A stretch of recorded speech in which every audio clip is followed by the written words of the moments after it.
2016 год для нашего региона был насыщен на спортивные события. Ингушские спортсмены не переставали радовать своих болельщиков во всех видах спорта. Итак, начнем с неба. В этом году впервые ингушские парашютисты покорили Северный полюс вместе с опытными спортсменами из Беларуси, Армении, Таджикистана. Прыжки совершались с высоты 4000 метров при температуре за -70. А 9 мая, ко Дню Победы, вернувшаяся из экспедиции команда вручила главе региона ингушский флаг, развивавшийся в небе над Северным полюсом. Он подписан Русским географическим обществом. И мы хотим этот флаг передать главе республики. Уже в 6-й раз в Ингушетии проходят международные соревнования на точность приземления по парашютному спорту. Участие в них приняли как российские парашютисты, так и спортсмены из Хорватии, Боснии и Черногории. Август стал самым жарким месяцем уходящего года не только из-за температуры воздуха. Олимпийские игры в Рио-де-Жанейро, участие в которых приняли сразу 3 ингуша. Наш дзюдоист Хасан Халмурзаев выиграл для России золотую медаль. В финальной схватке олимпийского турнира дзюдоистов в весовой категории до 81 килограмма Халмурзаев одержал победу над американцем Трейвисом Стивенсом. После политических скандалов вокруг олимпийской сборной эта победа была принципиальной. Отлично! Друзья, супер! Это просто супер! В 2017-м Хасан Халмурзаев продолжил серию блестящих побед и стал обладателем Кубка Европы и золотым призером международного турнира «Большой шлем». Еще один наш земляк Калой Картоев из Плиева выступал в Рио за сборную Турции. Ингушский борец взял олимпийское серебро. Боролся с холодной головой, очень взвешенно. Ну и достойный соперник Калой Картоев вышел в финал. Этот год для меня сложился удачно, так как я выступил на Кубке мира. В личном зачете выиграл Кубок мира. На мире стал вторым и на Олимпийских играх вторым. И на мире, и на Олимпийских играх уступил одному и тому же сопернику, своему давнему. А Магомед Мусаев из Малгобека, выступавший за Киргизию, к сожалению, не стал победителем игр. Но мы все равно болеем за наших. По приезду домой Мусаев возглавил спортивный клуб «Кушт», борцы которого уже стали показывать результаты на международных аренах. Готовимся к новому сезону. С Нового года будут официальные соревнования, отборочные на Европу, на мир. А теперь к интеллектуальным видам спорта. Минувшим летом ингушский гроссмейстер Эрнесто Инаркиев в самой спокойной битве завоевал титул чемпиона Европы. Шахматы будут очень полезны для нашей республики, для всех жителей, потому что жители будут развиваться гармонично. И поэтому я хочу пожелать именно этого нашей республике, чтобы она развивалась гармонично, быстро и красиво.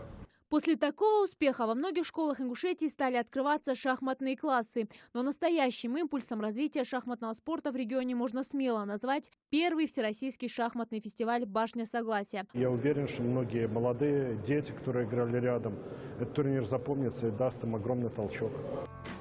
Еще одна новая для нашего региона, но активно набирающая обороты спортивная дисциплина – это легкая атлетика. В феврале ингушская команда атлетов вернулась с чемпионата ЮФО и СКФО, который проходил в Волгограде с целой связкой медалей: 4 золотых и 1 серебряная. Вы о нас еще услышите. У нас планы большие попасть на Олимпийские игры. От легкой атлетики к тяжелой. В канун празднования Дня Республики в Ингушетии открылся первый зал тяжелой атлетики. Спортивный объект площадью около 2000 квадратных метров возвели всего за 2 месяца. Его строительство обошлось в 60 миллионов рублей. Назван зал в честь известного тренера Ибрагима Кадзоева. Я много ездил по миру, работал за границей. И в Центральной Америке залов таких не было. Именно вот этот зал дал силу. Новый современный ФОК в этом году открылся и в Яндаре. На торжественную церемонию приехал главный тренер сборной России по дзюдо Эцио Гамба. После мастер-класса сборная страны по дзюдо во главе с тренером посетила аллею спортивной славы в столице республики. По уже сложившейся традиции Эцио Гамба оставил отпечаток своей руки и автограф на аллее. У меня очень положительные впечатления от вашей республики. Меня очень тепло встретили. Я надеюсь, что мы и дальше будем сотрудничать. Оставить след о себе здесь было очень приятно. Для меня это большая честь.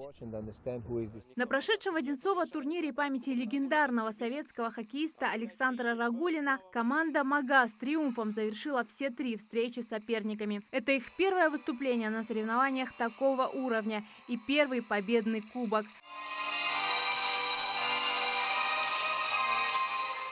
В феврале этого года в Горной Ингушетии прошел чемпионат России по горным лыжам среди глухих. В соревнованиях приняли участие спортсмены из Санкт-Петербурга, Перми, Краснодарского края, Московской области.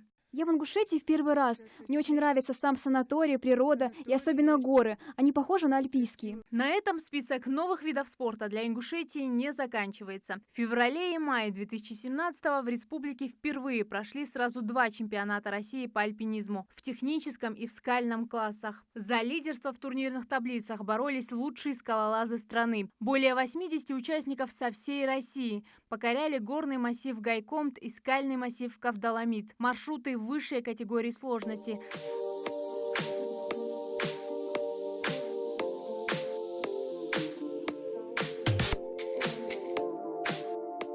Четвертый раз прошел в Ингушетии чемпионат ралли Ингушетия. В этом году организаторы подготовили новую программу мотошоу в Назране, а сами соревнования проходили в Малгобекском районе. В них приняли участие 15 экипажей из Краснодара, Ростова-на-Дону и регионов СКФО. Это мероприятие стало ярким событием для любителей экстремальной езды.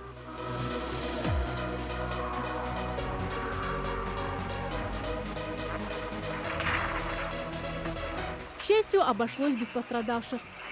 Это на равнине, ну а в Джейрасском районе прошел юбилейный турнир по смешанным единоборствам М1 Челлендж 69 «Битва в горах». В грандиозном спортивном шоу приняли участие более 20 бойцов смешанного стиля из разных стран мира. На международной арене 5 ингушских бойцов одержали уверенную победу. Победу одержал Адам Гагиев! Yeah, just like predicted. Unanimous decision. Более того, за период с 17 мая 2016 по июнь 2017 в регионе состоялось 8 турниров дорога в М1, последний из которых прошел в конце мая.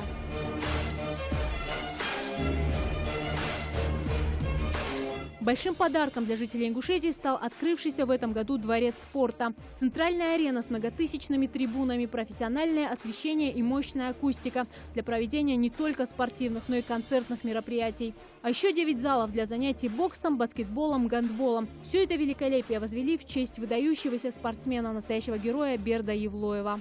Остается только пожелать, чтобы в этих стенах вырастали такие же великолепные спортсмены, как Берд Евлоев, чтобы росло число олимпийских чемпионов, чемпионов мира, чемпионов Европы, чемпионов России в республике. В день открытия во Дворце спорта прошел турнир М1 Челлендж «Битва нартов», на который съехались знаменитые спортсмены и видные политические деятели. 10 зрелищных поединков прошли в этот вечер в Назране. Особенно порадовал наших болельщиков тот факт, что из 4 выступающих ингушских бойцов все 4 стали победителями. На М1 Челлендж 74 в Санкт-Петербурге Абукар Индиев стал новым чемпионом М1 в легком весе. Это первый чемпионский пояс М1 Global в истории ингушского спорта. А уже 22 апреля в честь 25-летия Ингушетии в регионе состоялся турнир М1 Челлендж 76 «Битва в Ингушетии».